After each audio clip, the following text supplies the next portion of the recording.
Hello, everyone. We are live. This is Mr. Beat's channel, and I'm Mr. Beat.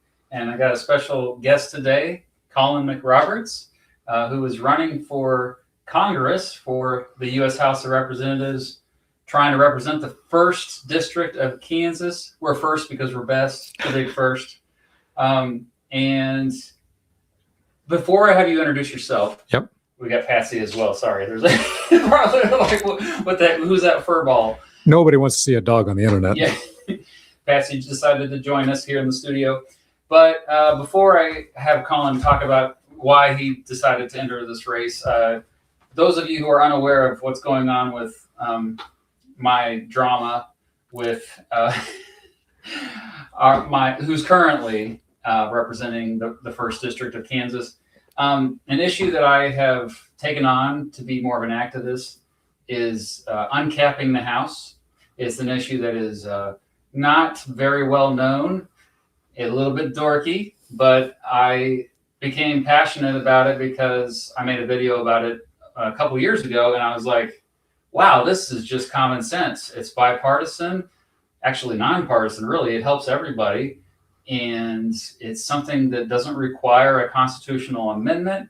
And it's almost unbelievable. Almost seems like a conspiracy how so many people don't know about the fact that we've had the same number of members in the U.S. House of Representatives, 435, for nearly 100 years. And it doesn't have to be that way. A simple bill passed as a law would just change that. You can increase it as much as you want. The founding fathers thought we should have way more. If you look at what they said, what they wrote, they argued that there should be a much lower ratio. In fact, George Washington said, hey, there should be 1 rep for every 30,000 constituents. Today, there's 1 rep for every 760,000 constituents. So clearly we are not adequately represented. And so I have the idea, it's like, oh, 2026, it's a new year. Let me do some kind of project to raise awareness about uncapping the House because it's still such an obscure topic or an obscure issue. And I was like, I'm just going to write my congressman, Tracy Mann, representing the 1st District, every single day in 2026 to try to convince him to uncap the House. I did get a response on January 8th that was just a canned response, not much. It basically didn't even address my point. It didn't answer my question about, do you support uncapping the House or not? The only reason why I know that he doesn't support uncapping the House is because I asked him at a town hall a couple of years ago, the only town hall he's ever done, right when he first got in office, hasn't done one since anywhere near where we live. And yeah, a former student of mine works for him, and he kind of told me, he's like, yeah, he doesn't want to meet with you, and he doesn't support uncapping the House. And so from this point forward, I just kept writing him every single day. Today is, by the way, day 65. I've been writing him 65 days straight, trying to get him to answer one question, which is, why do you not support uncapping the House? No response, nothing. I've called him repeatedly. As you know, in a live stream, I've called him multiple times in the live stream. I've printed off my letters, mailed them to DC, still no response. And at this point, I'm kind of getting desperate. And then along comes Colin, who saw me on Reddit, right? Yeah. Okay. And he reached out to me and said, hey, I'm running against Tracy Mann, the guy you can't get a hold of. He gets a hold of me. He gets a hold of freaking me. How about those apples? So I got excited. We met up and talked, and he was pretty easy to sell this idea of uncapping the House. Doesn't mean he's committed to any specific number. I don't think anybody has to be at this point, right? No, I mean, the bill on the table shoots for what, 500? Yeah. Which is a reasonable target, but you got to assume that's going to be changing once it gets some real traction and starts to get negotiated and debated in the House. Yeah. All right. So, I mean, just kind of trying to get the ball rolling, I think, is just a good starting point, which he is there. He's added it as part of his platform. And therefore, I am endorsing him because he's for uncapping the House. So, Colin, why don't you tell my audience why you decided to enter this race? Yeah, it's a great story, I think, humbly, and that's the last time I'll be humble this entire conversation. About a year ago, almost exactly, I was on Reddit, and I saw that one of the local kind of Dem figures in... Oh, my mic's not on? No. Is it? It's on, but I think it's catching that side. Oh, it's mono. Okay. Well, crap, that whole introduction. All right. See, these things happen. Yeah, but that's the beauty of live, right? We'll just change mics. Stay right there. Hey, Bradley, don't leave. Oh. Bradley, don't leave. No, stay here, please. No, don't go. I'm going to change mics. Stay right there. Okay.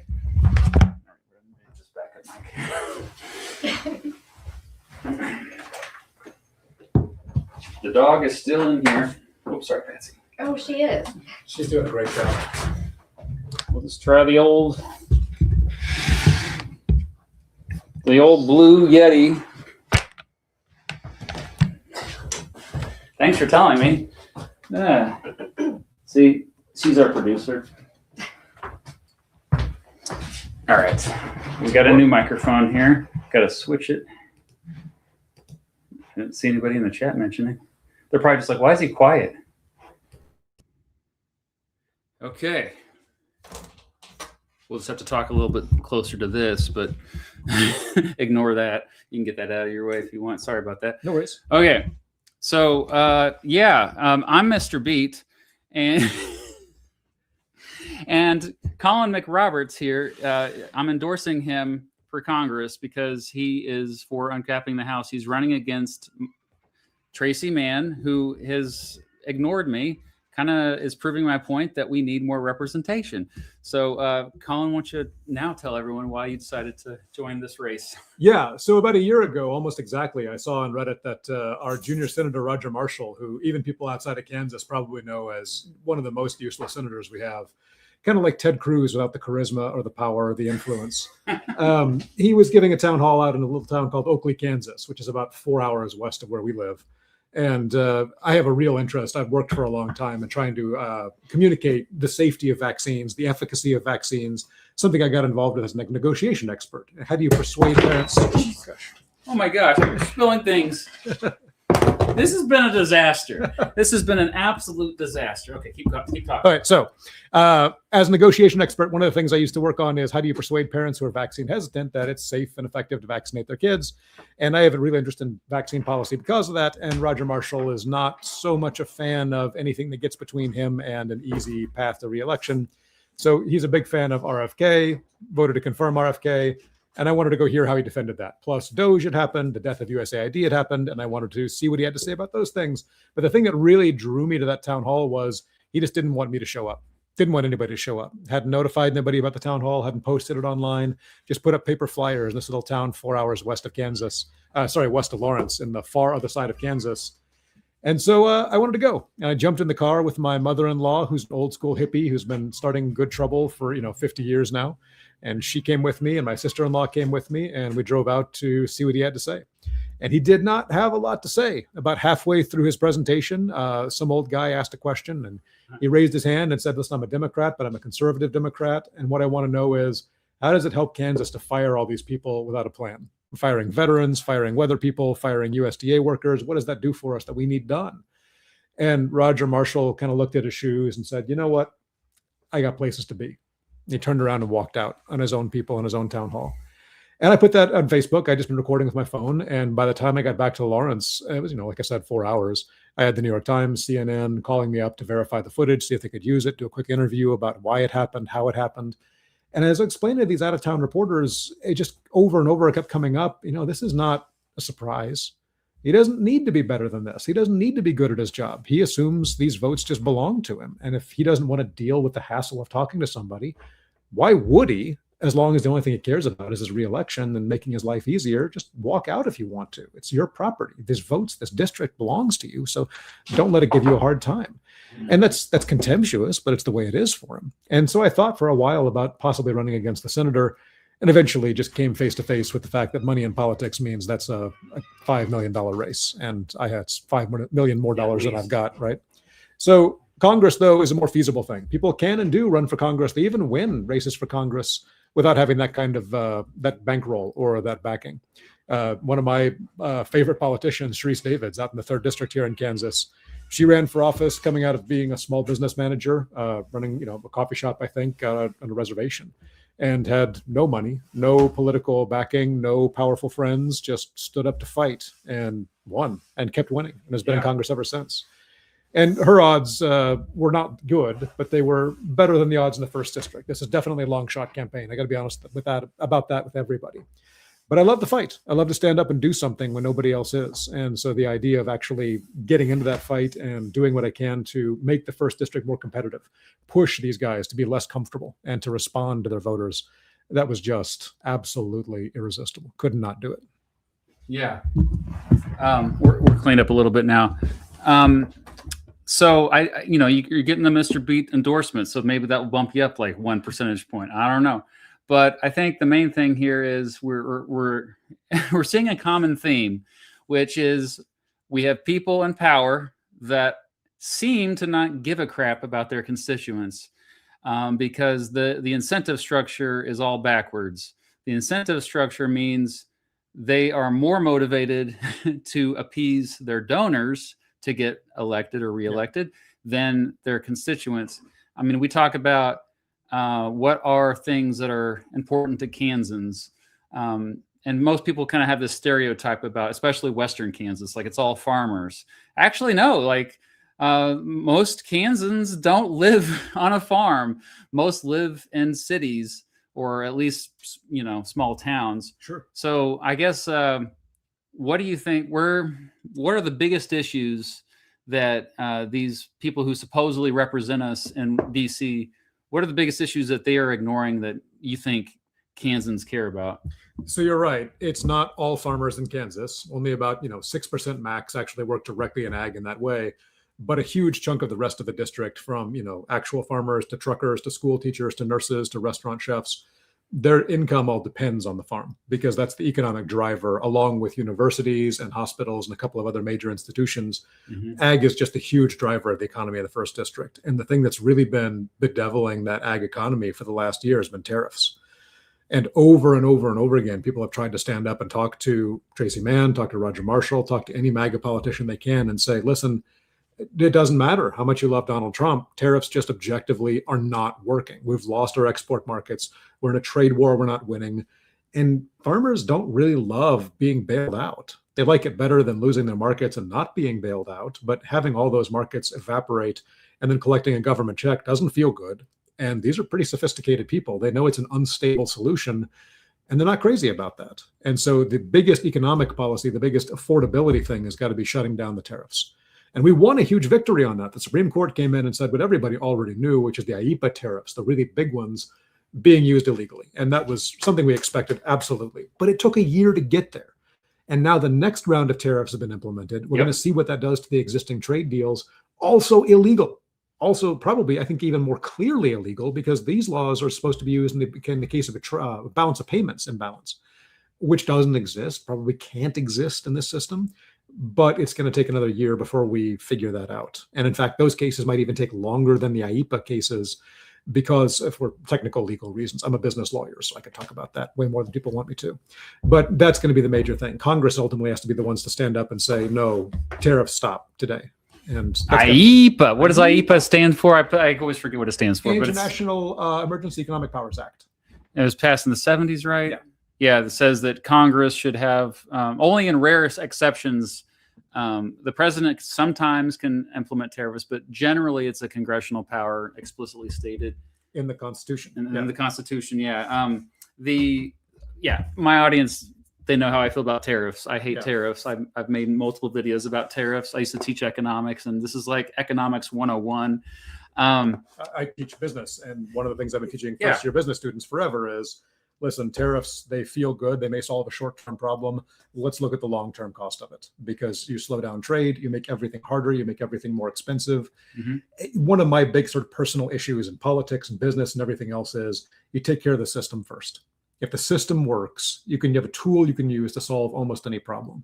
If you're just kicking the system to pieces because that seems like the shortest term solution to a problem, you're just buying more grief for yourself in the future. And tariffs are kicking the system, shutting down trade, shutting down international agreements.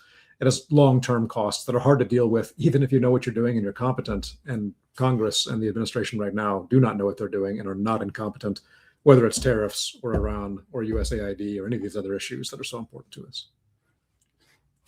Yeah, I mean, another systemic reform that I could bring up is representation reform. Absolutely. Yeah, like I think a lot of times we are focusing on attacking the symptoms, not the root causes. And I think a root cause problem is lack of representation. People are like, well, then just reverse Citizens United. I'm like, okay, that requires a constitutional amendment, buddy. Do you think we can amend the Constitution anytime soon? So I talk about this with my students. You know what the last amendment was to the Constitution? Yeah, 1992, 27th Amendment, which said that congressional members can't give themselves raises during the current term. This is an opinion question. Do you know why it was the last amendment we're likely to see in our lifetimes? Because the there was one guy who actually ran a campaign. It was grassroots too. So this was one of the original Bill of Rights, this amendment.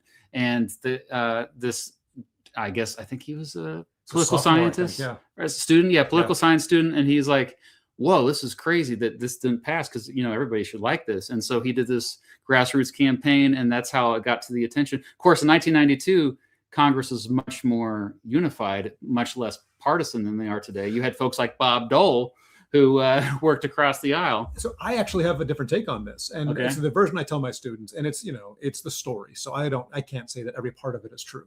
Kid's a sophomore at the University of Texas and is assigned a research project and goes and does some digging on the orphan amendments, which are the amendments that were passed by Congress back in the day, in this case, 18th century, and just need enough states to ratify them to become a part of the Constitution. 3/4 of the states. There you go. I had forgotten the number, so glad for that. So he writes a paper saying, hey, this is one of those orphan amendments, and it's been passed by Congress, been ratified by a few states. We have more states now than we did, but if enough states ratify this becomes the 27th Amendment.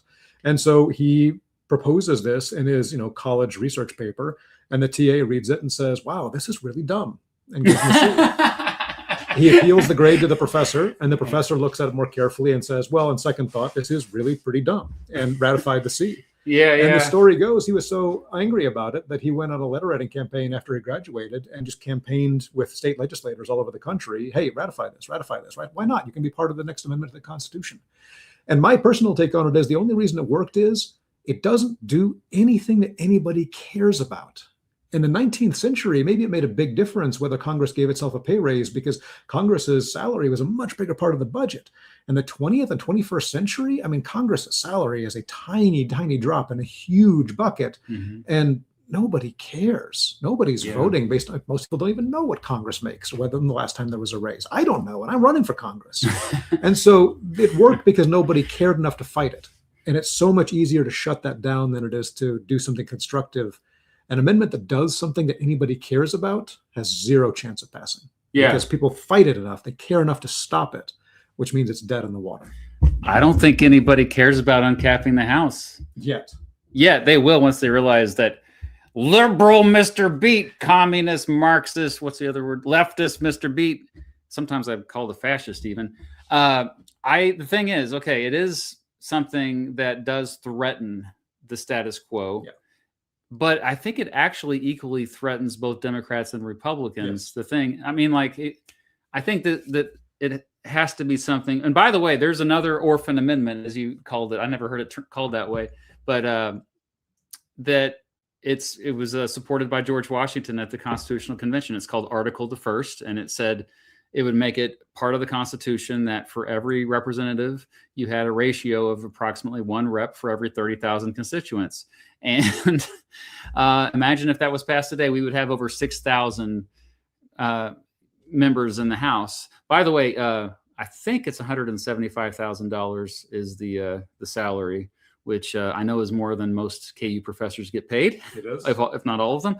So you're also living in 2 different cities and traveling a bunch. I know Sharice a little bit, and she's not getting rich in Congress. Oh man, there's stories of some of them sleeping in their office or not having to have roommates because it's so expensive to live in DC. No, you don't do it for the money. However, a lot of the folks that are already in there kind of do it for the money. There's a revolving door problem. Go ahead. Before we get off it, though, you said that it threatens Democrats and Republicans equally. And I just wanted to say I agree with that. But I think who it really threatens are the comfortable.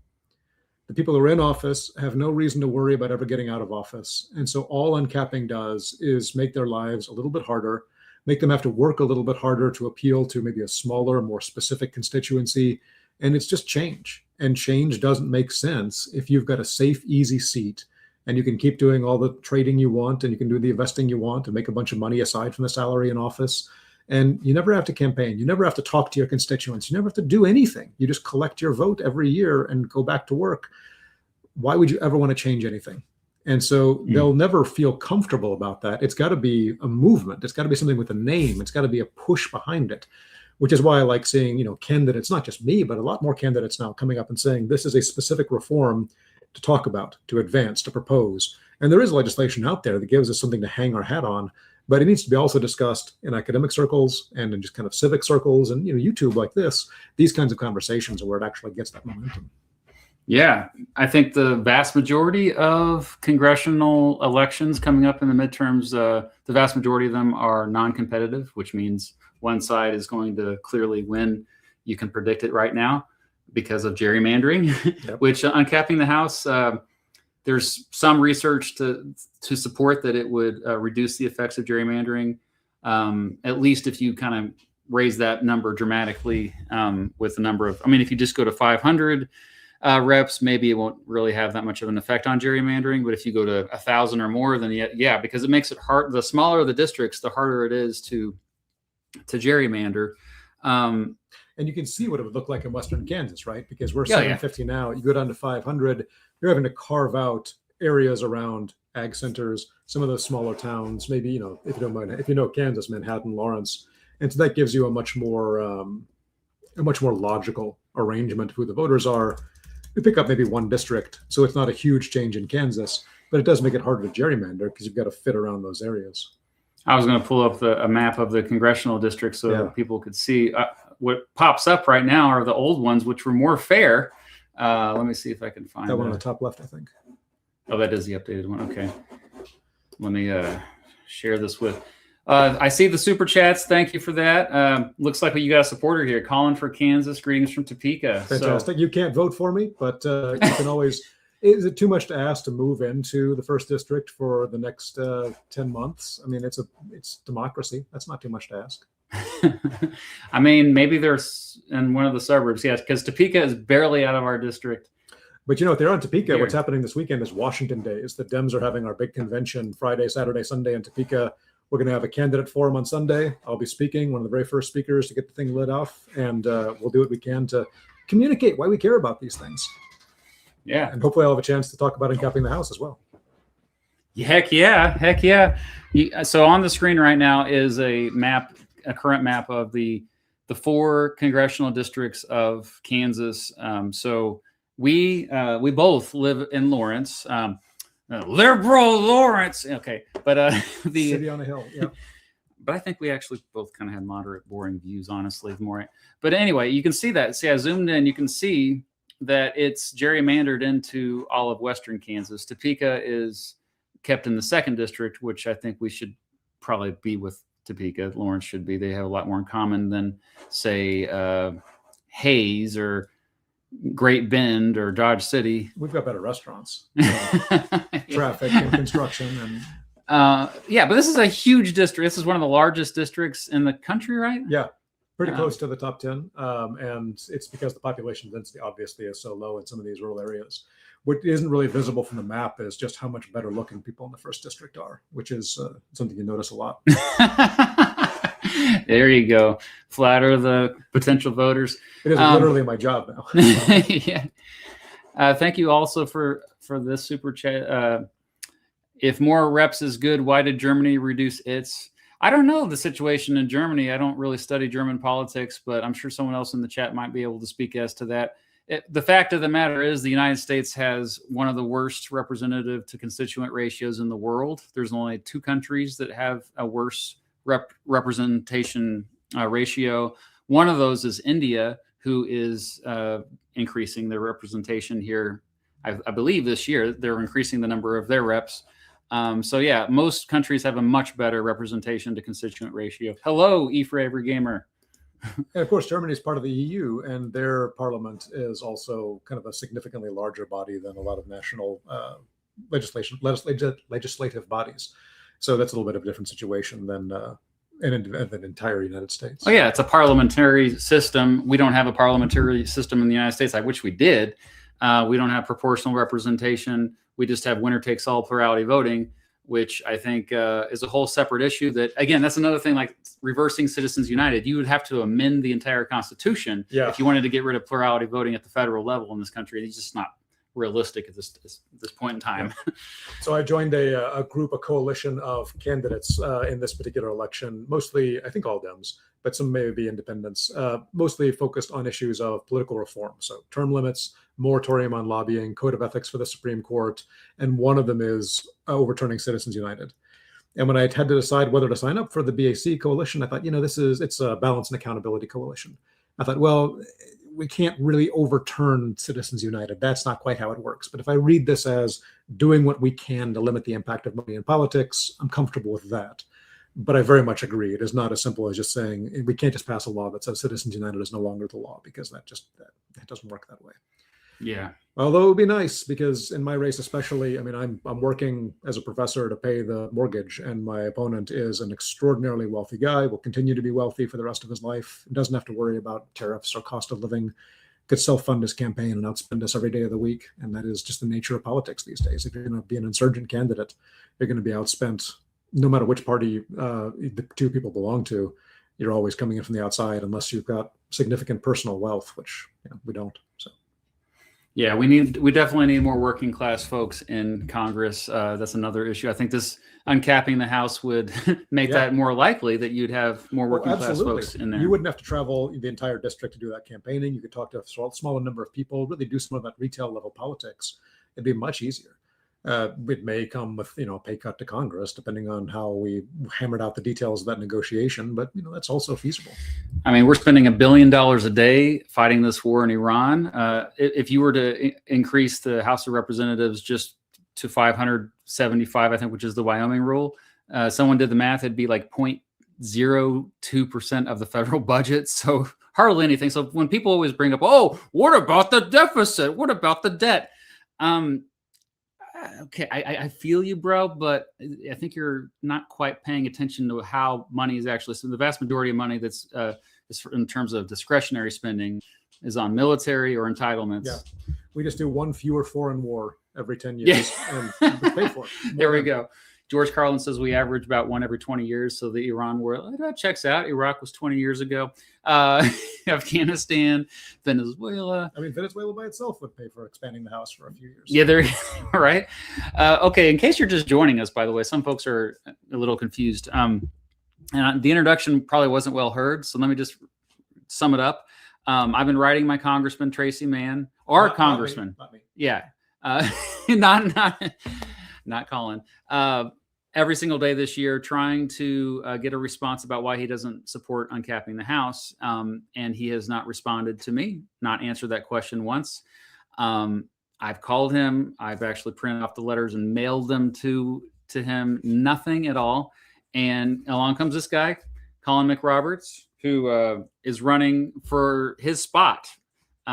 It's a long shot campaign. He said so. I mean, this is a very red district because we got gerrymandered into Western Kansas, which is they're very tribal out there. They don't care who the politician is. If they have a R, I'm sorry if I'm disrespecting you if you live out in Salina right now, but if you're watching from Salina, Kansas, and you were born and raised Republican and you don't really want to do the research, just if you see an R in front of their name, oh, they're good.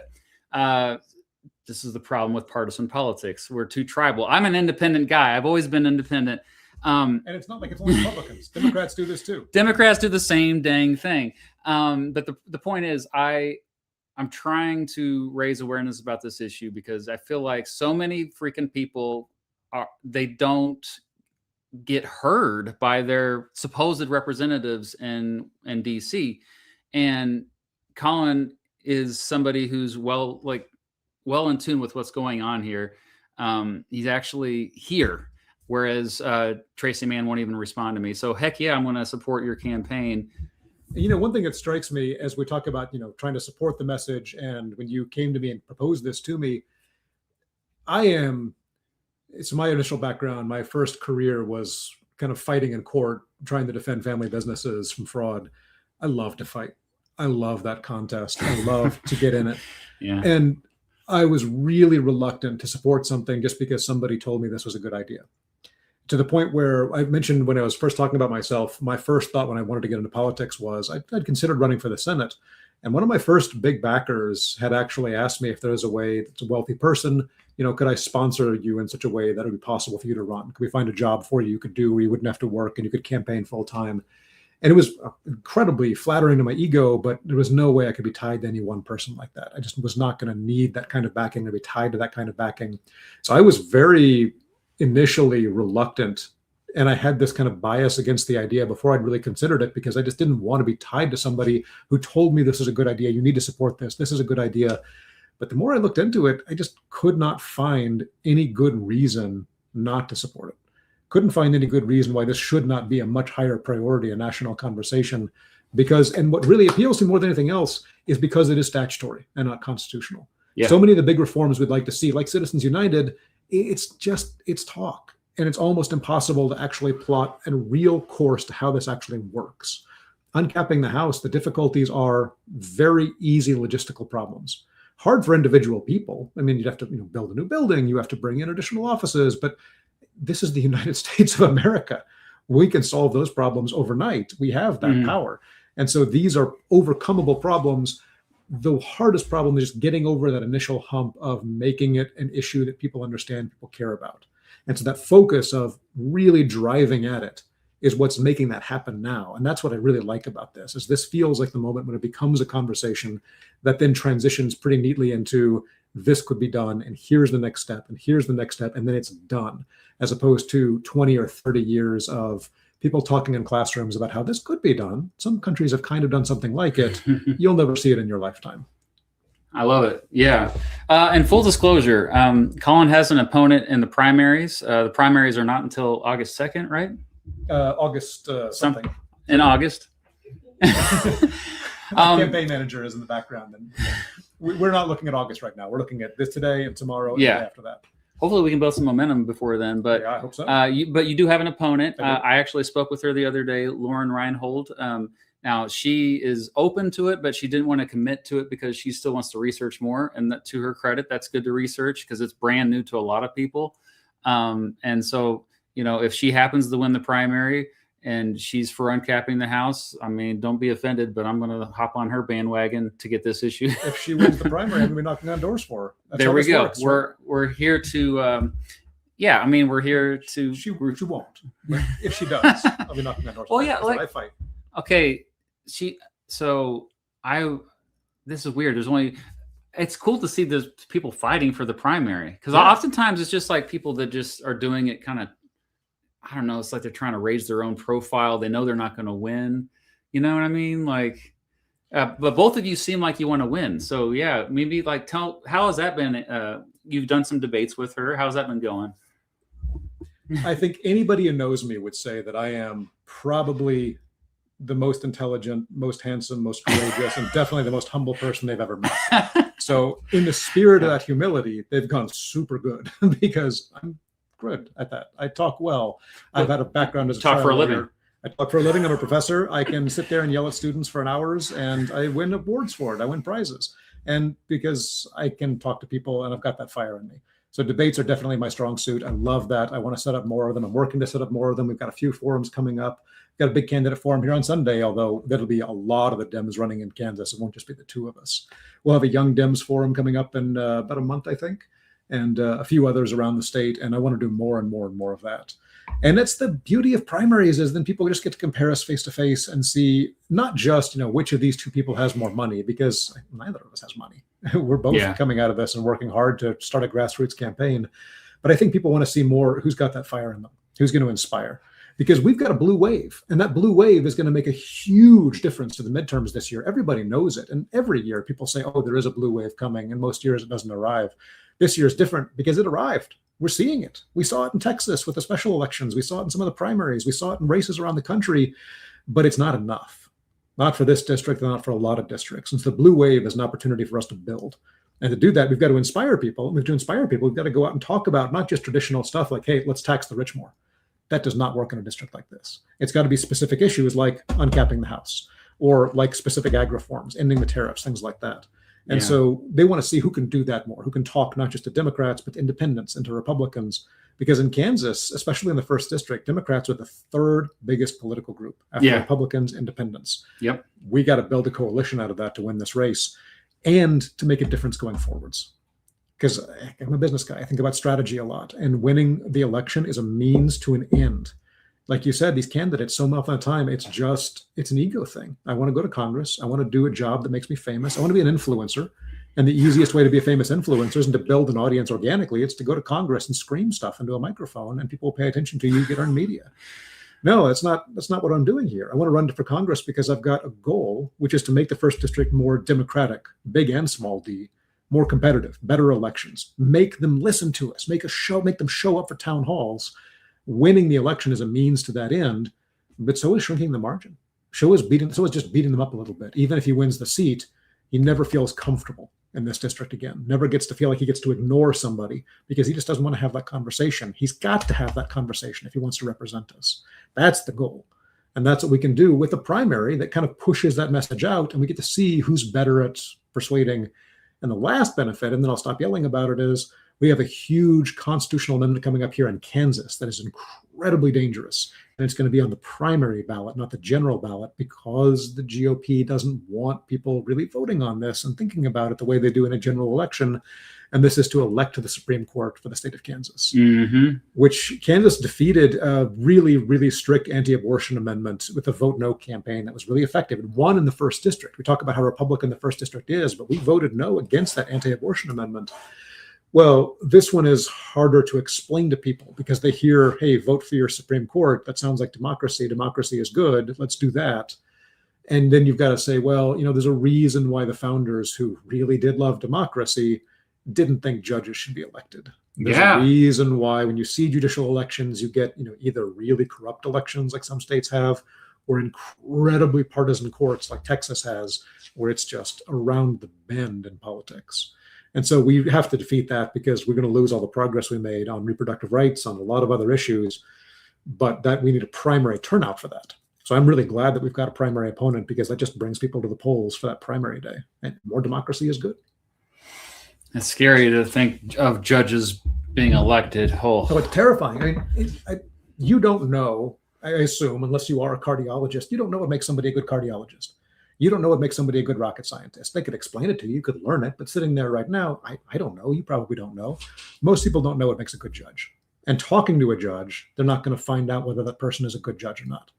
I've worked for judges. Like I said, I've been a lawyer. I've worked in courts. I've been a clerk. And what makes a good judge, in my opinion, is all in here and in here. And it's not how they talk about themselves. The best judges I know would not talk about themselves, would feel deeply uncomfortable running for office because they just want to think and work. And they're kind of workaholics, and we get a good deal on them because they work way more hours than they get paid for. And the kind of ego that it takes to run for office is not necessarily the kind of ego you would want sitting on a bench and making decisions that have political impact. Yeah, I think everyone has an ego to a certain extent, but I've said this many times to my audience. Most people are drawn to great communicators, and that's why I think great communicators kind of rule the world. Sometimes they happen to also be good leaders, but oftentimes they're just good at campaigning and saying the right thing the right way to the right person. Look at who's in charge now. The president, I think he's the greatest marketer, greatest con artist of all time. You really have to respect it. You have to respect his game because it's amazing how many people he's been able to trick. So one of the things I teach and I'm a specialist in is negotiation.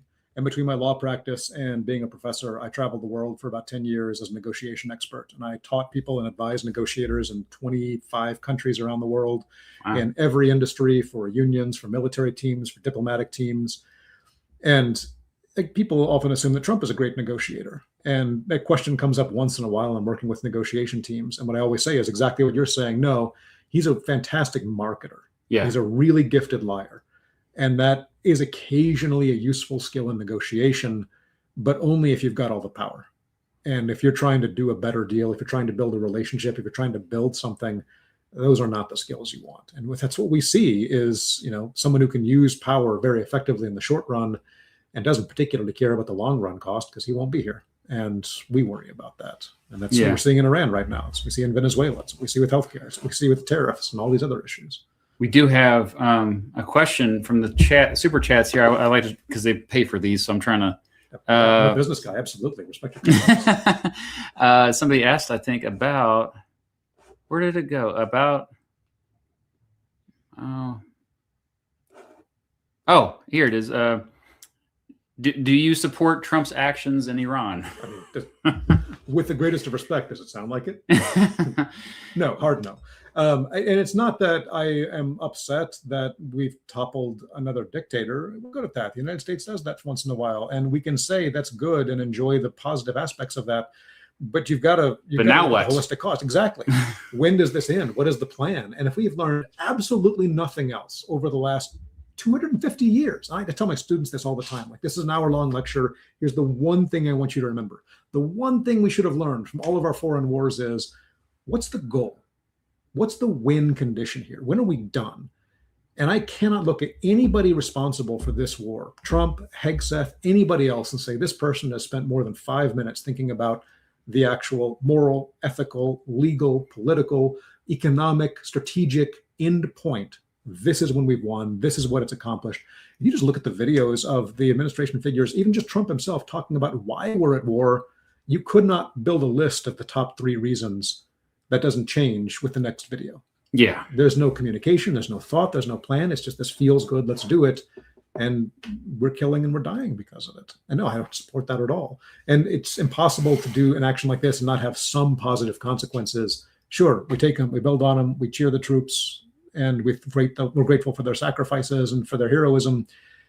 But that doesn't mean that it's something I support as a war. Absolutely not. And I've been furious that we had a chance to enact a war powers resolution, and the incumbent, who we have our own frustrations with, voted against it, because he has never stood up to the party, never stood up to Trump. Yeah, ever. They're sycophants. They do whatever the party tells them. 100. You look at their voting record; it's 100%.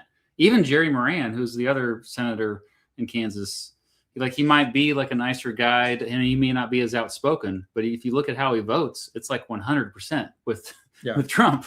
So I'm doing a tour of the chambers of commerce in Kansas just to talk to business people, and what I hear a lot about Jerry Moran is, and they're very apolitical people. They're focused on business issues. They like Jerry Moran because he shows up and does the work. If they have problems, he comes and he talks to them, or his staff does, and he talks to them and he solves problems, and he does it like a job. I don't like his politics. I respect the fact that he does his job.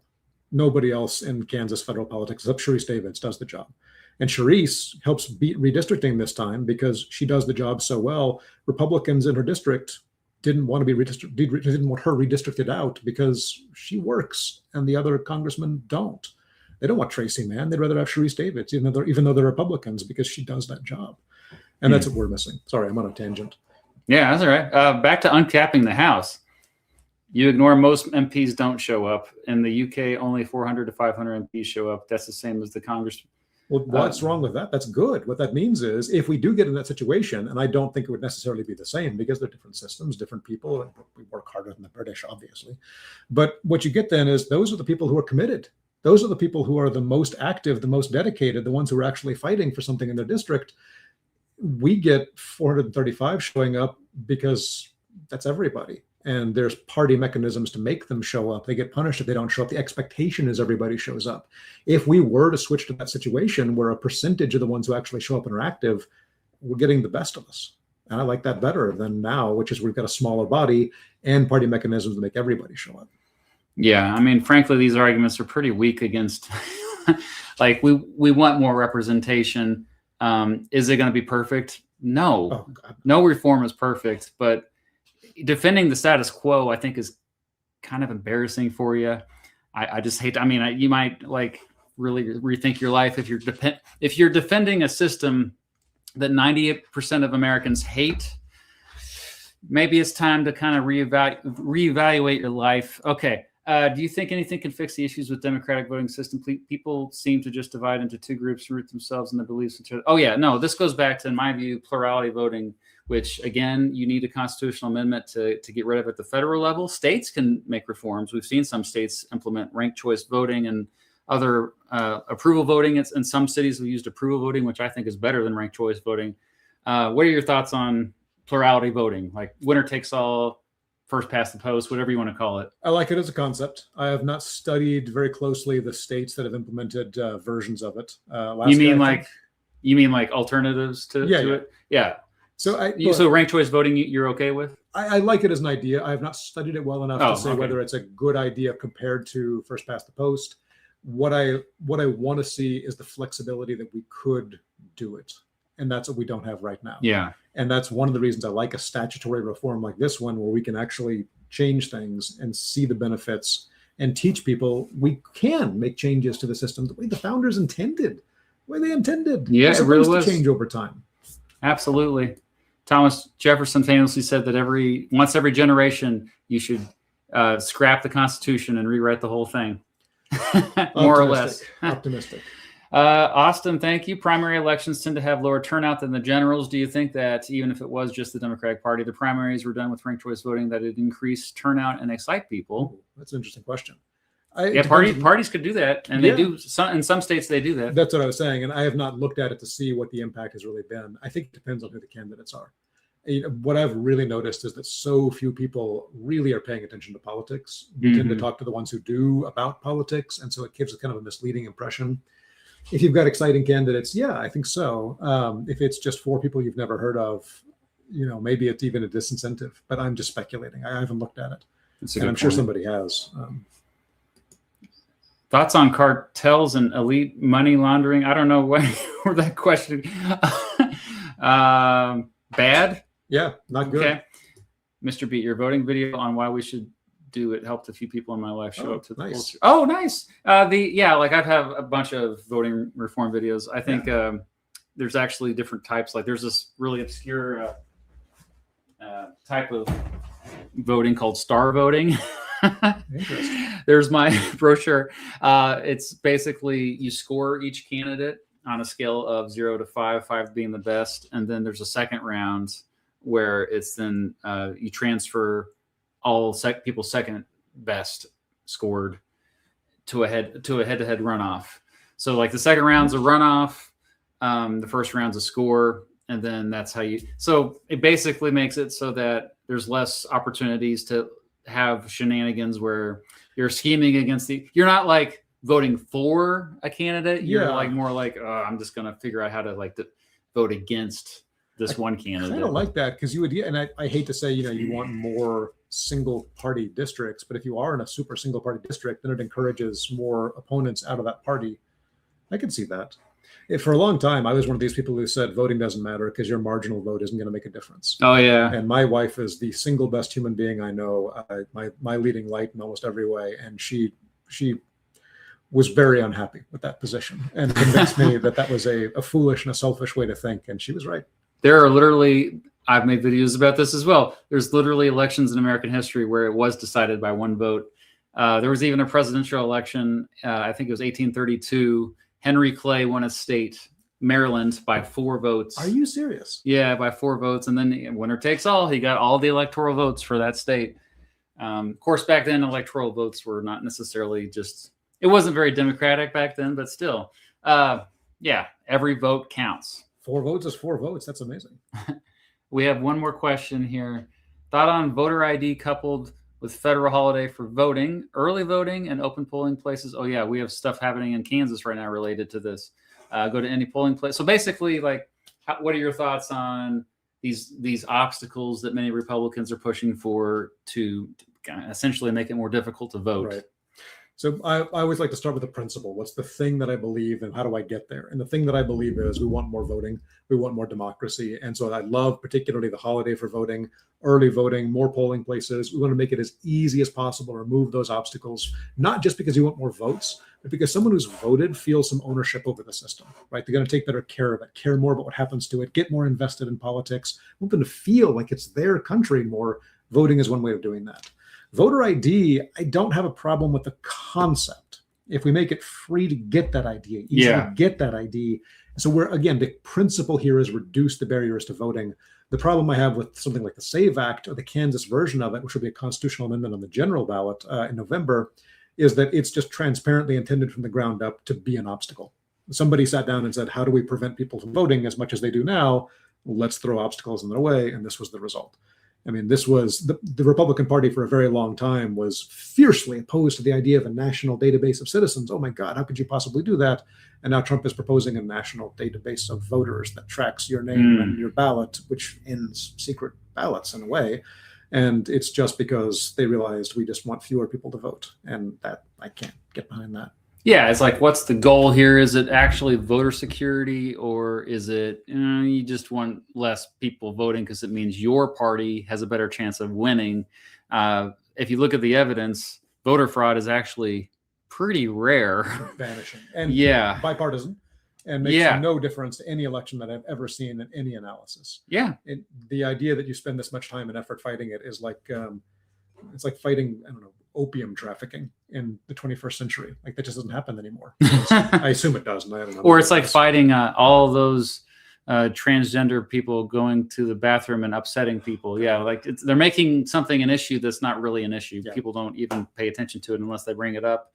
And what I've talked about with people out in Western Kansas, which is a very conservative district, is, buddy, did a trans person put a tariff on you? Yeah. Did a trans person take away your crop market? Did a trans person destroy your business? Other than tariffs, I know USAID was another thing. Yes. What other issues do you think Western Kansas? Because I know you probably already got most people's votes here in Lawrence and probably Manhattan too. But let's go further west. What other issues are you focusing on for them? So those are the ones where they already know the issues. And so I can show up and I can say, I also care about tariffs. I care about USAID. These are things that they care about also.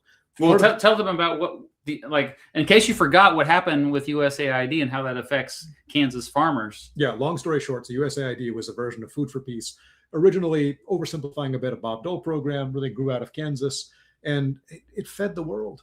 It saved tens of millions of lives, and Kansas farmers were paid to do it. Our crops went to feed the world. And how often do you get paid for doing the absolute right thing, other than you, I guess, and me as a teacher, other than teachers? But it was a beautiful program. It was the crown jewel in Kansas, and Elon Musk didn't want it. Elon Musk, and there are conspiracy theories about this. I think the most likely explanation is just he wanted to show that he had power, and this was a vulnerable program he could kick to pieces and demonstrate his influence and his power in the federal government, show that Doge was doing something. For whatever reason, Elon Musk wanted it dead, and our congressman held it down so Elon Musk could kick it to death. And as a consequence, 600,000 people died of starvation in the first year. 2/3 of them were children. Starvation and preventable diseases. And our crops rotted on the docks. They let those crops rot instead of putting them in hungry people's hands. It was not about fraud. It did not prevent any fraud. And you don't have to take my word for it. You can look and see this administration has prosecuted people that had no business ever prosecuting, where they got no bills, no single grand juror voting to indict because they're so willing to bring pointless, baseless cases. And even so, no cases based on fraud and USAID because they couldn't find any. Wow. Nothing. Yeah. Nothing. And so it was a completely pointless, destructive act, and it killed so many people in the most shameful and painful and terrifying way you could possibly imagine. And I am so angry about it. And now Tracy Mann is trying to take credit for rebuilding USAID by taking some portion of the money and stuffing it into USDA, where it'll do a tiny fraction of what USAID used to do without the relationships we destroyed, without the trust we used to have, without bringing those 600,000 people back to life. And if I do nothing else this campaign, I swear to God, I will not let him take credit for saving the thing he destroyed. Well, he doesn't get to do that. They complain about the bureaucracy, and they have legitimate criticisms of the expansive bureaucratic nature of the executive branch, but they're just transferring money from one agency to another one. Like, it doesn't even, they say they're fixing a problem, and they're not. They're making the problem worse. And then if they make it a little bit better, or to try to fix what they made worse a little bit better, then they take credit for it. Like, yeah. And all it would have taken to fix it, and at least to have a fighting chance. If Tracy Mann had stood up and said, "This is wrong. I won't vote for it. I won't support it. This is wrong." That's all he had to do, was use that soapbox. But that would have meant fighting the party. And I really fighting Trump cult members. Yeah, I think he's terrified of them. Absolutely. And my speculation is, I think he expects the Senate seat will fall into his lap before too long, because Roger Marshall will fail up. They'll look for somebody else to take that safe seat, and he wants it to be him. And he'll never raise up against his own party, because he needs their support for that Senate seat, and he needs to make sure he doesn't get primaried. And that's who he responds to. That's what he cares about, is party leadership. Nothing else matters to him. Those people who starved overseas, the farmers in Kansas who went bankrupt because of this, no, Nothing to him. And I've been so angry about it because a few days ago he announced his official campaign for re-election and put out this very self-congratulatory, and listen, you've heard me do self-congratulations. I don't have a problem with that in general. He put out a very self-congratulatory message about himself, about what a fighter he is, and how happy he is to go back and fight for Kansas. And I thought, this guy, the next day he fights for Kansas will be the first day in his entire life. He's never had a fight, never stood up. He's not fighting for me. Nobody, nothing. 64 or 65 days now of me writing him and no response. And how easy would it be just to say, hey, come into my office and point a camera at me? Well, and today I did fill out a form to try to, I requested a meetup with him for 10 minutes. And even if it's one of his staff members, I think that would send at least a message like, hey, okay, let me hear you out a little bit. Yeah. What other issues do you think Tracy Mann is dropping the ball with? So I was saying earlier, the one that I have to go out and persuade people of in Western Kansas, not because they disagree, but just because they've never thought about it, is the death of research. Because we have seen a ton of research funding get destroyed for completely illegitimate and frankly stupid reasons. And a lot of that is research that really has an impact on people in Kansas. So real world practical example of this, I've got to change the details a little bit because I don't know if this guy wants his stuff on blast. But there's a professor at KU I talked to a while back who was telling me that he was doing research that would potentially one day, if it works out, lead to the kind of developments that could in turn lead to a vaccine for Alzheimer's. So he's not working on a vaccine for Alzheimer's, but it's the kind of thing that could lead there one day. Yeah. Pretty important. Dead. Because, and this is the kind of issue we see all the time, maybe the grant applications mention the diversity of patient populations and diversity is the enemy. DEI, are we serious? Yeah. Now, his specific issue, I don't recall exactly what it was. We've seen a lot of clinical cancer trials canceled for that reason, a lot of other medical research canceled. And in Kansas, crop research. Nobody in Kansas is growing the same seed their parents and their parents' grew, right? It always changes, it gets better. And we need that because as Kansas dries out, we need better dryland crops. Right. And we do a lot of research like that. K-State especially does fantastic research on it. There was a ton of research money that got killed at K-State because, again, like just doge and incompetent destruction. And we talked about Jerry Moran earlier. I mean, his politics aside, he showed up to do something about it. K-State put out a press release thanking him and Brooke Rollins, the Secretary of USDA, for doing work to bring back some of those grants. Tracy Mann, nowhere in that press release. And the implication is he didn't show up. He didn't do that work. He's not going to help K-State bring back research because how does that help him? Mm-hmm. He gets the votes no matter what. And so just coasted, completely incompetent, completely uncaring. And that's what we expect. And it's going to kill people in the long run because we lose those clinical trials. We lose that research and we lose the economic activity that comes along with it because that research funding gets spent here on vet programs, on ag programs, on medical research. And so it's both economic activity and it improves our everyday daily lives. And I think Kansans don't really understand how good our university system is, how much economic activity it generates, which is a ton, even outside of the college towns, and how much it impacts our quality of life. And so I go out and I spend some time talking to farmers and people on the ag field generally, reminding them, like, listen, you don't grow the same seed that people used to grow on the same land. This is why. This is how we get better. This is how we get safer pesticides. This is how we get safer chemicals and all the various parts of the food supply, better food safety and security, better storage technologies. Everything gets better over time, but that research pump is how we do it. And pushing that research into private practice, and that's one possibility, but if Syngenta invents something, Syngenta charges for it. Yeah. If the University of Kansas invents something, Kansas gets paid for it. And that's a huge difference against the quality of life of Kansans. That's a really important issue that I hadn't really thought much of. So thank you for bringing it up. So we're going to do an ad campaign. I hope once we get the budget for it, we're going to send out probably not cameras, but scripts to professors all over and researchers all over Kansas and say, just talk into the camera. Tell us what you research, what you work on, why you can't do it anymore. People can talk about this and people can see what their neighbors used to research, how it brought science and technology home, and what the impact is. And if we can get that off the ground, I want to send that kit out to Nebraska, to Oklahoma, to Colorado, to any state that's got a university system that's feeling this pressure, so that people can talk to their neighbors and say, this is why state funding of the education matters, why federal funding of the education system matters, not just for primary students and special ed and the things that also need those dollars, but that research is so critical to us. I'm a little bit biased. My wife is a scientist, and I'm a huge believer in science. Yeah, I'm biased too because I'm a human. You want me to heat that up for you? Got a microwave. We have a question about the Electoral College. You could answer it while I heat that up. Yeah, sure. Yeah, let's do it. Do you support the Electoral College? If you support ball, you can read it. Yeah. I like the idea. I would not design the Electoral College the way it is if I was building the country from scratch. In terms of a reform, I think this is the kind of thing that just isn't really realistically going to fix in our lifetimes. And that is Get them in the Constitution. Exactly. And my worry there is the easiest way to do that would be a convention. And if you spark a convention, God only knows what comes out of it. Right? I mean, honestly, more and more people are talking about a new convention just starting over. Sure, but I mean, you're going to see a bunch of people showing up at the convention whose biggest issue is let's make sure trans people don't get driver's licenses and can't use public bathrooms.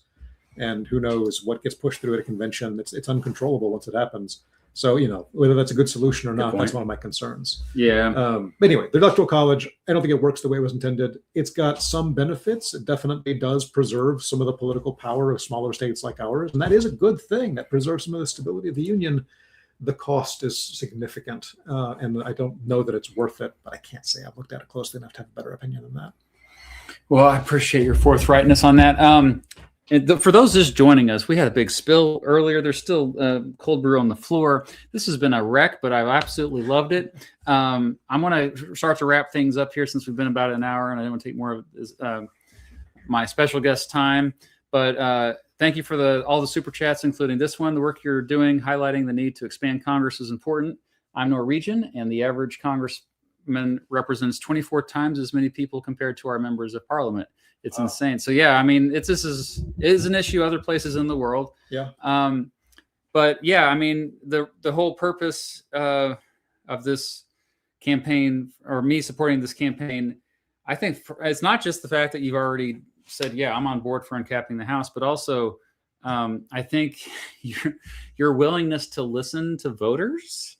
Like, you're the type of guy to me that seems like, okay, I'm out there campaigning in Western Kansas and they're going to tell me something. And I'm like, oh, I never thought about it that way. I might have to adjust my policies. Whereas right now we tend to have people in Congress that they're pretty much set in their ways because there's no incentive for them to change their platform when all they have to appease are their donors. Yeah. And so, yeah. That's why we need these insurgent campaigns. We need somebody running in every single office. Absolutely. If you're watching this and you never thought that was you, I never thought it was me either. And it makes a difference. It really does. Can I boost my campaign? Oh, yes. So please share your website where people can find you on social media. Yeah, my deputy campaign manager is off camera waving at me to make sure I don't forget to do the business. Yeah, so I'm Colin for Kansas, website and Facebook and TikTok and all the socials except Twitter, because it's Twitter. It's just not worth the hassle. So everything else. I hate it. Yeah. TikTok has actually been pretty big for us. I was surprised in Kansas, but it's been fantastic. Please give us a follow. Please get active. Talk about whatever you want to talk about in our comments, because we could use just that energy. That burst of excitement is huge for us, especially this weekend. So if you want to do it today, I'd really appreciate it. And if you've got bucks kicking around, and I see the super chats, you've got some big spenders here. Every dollar goes to pay people like my campaign manager. We're spending it on people because, again, our campaign strategy is make a difference in the long run. Don't just put me in office. It's a means to an end. Make a difference to the district going forwards. And that means building a team that's going to be here year after year to run campaigns, to run for office themselves. So my deputy campaign manager is offensively young. I mean, I'm obviously in my 20s myself, but a very young team, because that's what it takes to build long-term legs in Kansas. And we could use that help to make sure they get paid a fair wage for their work. We can put out advertising, and every buck is going to make a MAGA guy sweat. I promise you that. Liz, are you for uncapping the House? Have you thought much about it? Is your whole team? Here, I'll pay you $500 if you support. No, okay, this is not a real $500 bill, but isn't that cool though? It's William McKinley used to be on. Anyway, we're not doing payola. So thank you for being. Thank you everyone for being open to hearing me out on uncapping the House. Obviously, I'm not just a one-issue voter. I'm going to vote on other things too, but I'm trying to raise awareness on this one issue. Isn't it astonishing that it's not just an easy yes? Well, it does make sense if you're currently in power, because you don't want to reduce your own power if you're in power. From that selfish perspective, yes. But if we were to pretend that they cared about what's best for the country, isn't it astonishing? It's not just an easy yes. Well, the knee-jerk reaction is, oh, you want more politicians in there? You really think we need more? Because they're super unpopular. My response always immediately is, hey, the reason why you hate them is because there's so few of them. Mhm. If you had more of them, they would be better quality. If you had more of them, they'd be less corrupt because there'd be less opportunities to corrupt them. I want more and weaker politicians. Yes. The other end of that spectrum is a dictatorship where you've got one politician with all the power. I'd rather have 1,000 with very little power than that. Well put. That's a good way to end this. So yes, in conclusion, I endorse Colin McRoberts for Congress. Thank you, Mr. B. I appreciate it. Thanks for joining us, and we'll be doing some more things, I think, as it gets closer to election day. Can't wait. So yeah, we'll stay in touch, and thank you all for being here, especially those who don't live anywhere near Kansas and hearing us out. Sorry to hear it, but hopefully you'll come here one day. All right, bye-bye, everyone. Thank you all.